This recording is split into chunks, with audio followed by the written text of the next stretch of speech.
Almost that time. So I have 3 kiddos heading off to school. Yeah, there's some nerves, but also some excitement there too as they get into the new adventure. So what can parents do to help? Great to have Julie Cole, co-founder of Mabel's Labels, parenting author and mom of 6, and making her debut on our parenting panel. Jess Vanderwier, CEO of Nurtured First, therapist and mom of 3 as well. Great to have you on the show. Thank you. So always like to say, so how old are your kids? I have a 6-year-old, a 3-year-old, and a 15-month-old. Okay. She's in the thick of it. Yes. Thick of it. Nurtured First is what?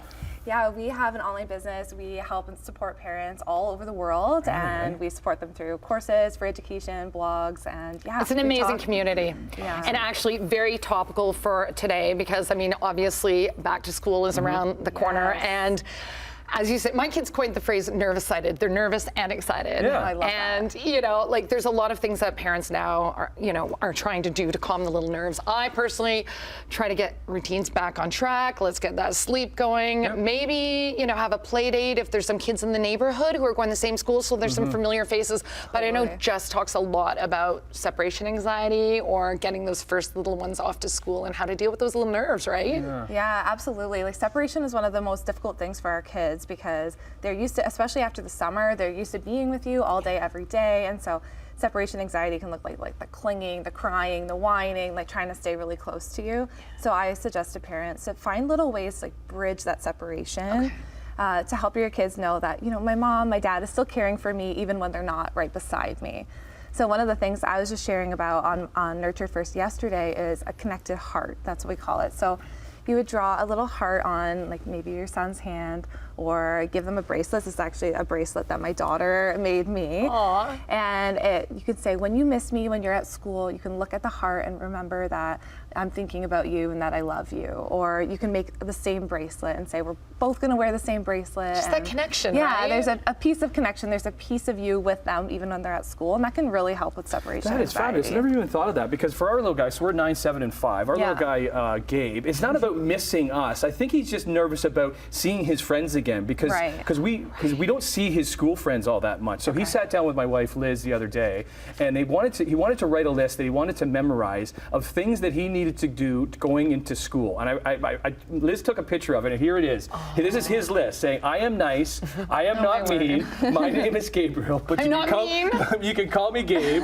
want to be friends, let's start with playing. I had no idea that this stuff was going through his mind at 7, going back to school. I think this is amazing. This is a kid who's prepping himself socially, being like, I'm setting myself up for success, and then rehearsing this with mom and writing it down and having a plan. I love that. I love that so much for him. I love that he wrote, like, you can call me Gabe. Like, he's even thinking about, these are the things that I want my friends to know. And I think that's so important for kids when they go back to school. One of the biggest things that I suggest to parents is exactly this, like writing things out or even role playing it out. Yes. Like, I know for my daughter, she might get nervous about being on the bus and the friends that she might make on the bus. So we'll actually, we'll set up a bus with our kitchen table chairs. We'll set up like a bus, a pretend bus, and talk about what might you say to your friend on the bus? What might this look like? And just role playing that out or writing it out can really help with their confidence. What not to do as parents? Okay. What's that list? So I think from a separation standpoint, and you know, you're the pro, but I think when you do that kindergarten drop off, don't stick around. Gotta get out. In drop kid, I mean, I'm sure the teacher would appreciate that. I also try not to project, if I'm feeling anxious, I try not to project that onto my kiddo. Right? Because I don't want them being like, oh, if mommy's having a hard time with this, maybe I should be having a hard time with this, right? So I try never let them see you sweat, right? Right. Yeah, I think there's a couple really good things that you said there. I think, yes, we don't want to be crying, bawling ourselves. Like, of course, the first time I dropped my daughter off at kindergarten, you know, I drop her off, go in the car, bawl my eyes out. Yeah, of course, that's natural. But yeah, we don't want to show that in front of them. They need our calm so that they can feel calm. And I think with the drop off too, we don't want to linger too long, but a lot of what we can do is that prep beforehand, right? So doing the connected hearts or like the bracelets beforehand, letting them know who's caring for them when you're not there, all of those things so that you can have a clear goodbye plan and drop them off and then head out. We only got 30 seconds. There's a toolkit that you have that you want to share?